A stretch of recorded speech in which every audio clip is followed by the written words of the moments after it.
ఇప్పుడు బాప్తిజం అన్నది నీట మునిగితే ఏదో అయిపోయేది కాదు. బాప్తిజం అన్నది విధేయతకు మొదటి అడుగు. నేను ఈ లోక మర్యాదకు చచ్చిపోయాను, క్రీస్తు మర్యాదకు మాత్రమే బ్రతుకుతాను అని తీసుకునే నిర్ణయం, అలా చెప్పేటటువంటి ఒక సాక్ష్యం, ఒప్పుకోలు, అలాగే పరిశుద్ధాత్ముని చేతికి మనల్ని మనం సంపూర్ణంగా సమర్పించుకునేటటువంటి ఒక ఘట్టం. అది సంపూర్ణమైనటువంటి దాన్ని ఏమంటారు, సంఘము ముందు వ్యక్తిగతంగా నాకు దేవుడికి, అలాగే సంఘం ముందు నేను చేసేటటువంటి కమిట్మెంట్ అది.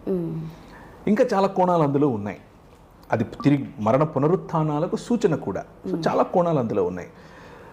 అది తప్పనిసరిగా దేవుని రాజ్య వారసత్వానికి అవసరమైనది.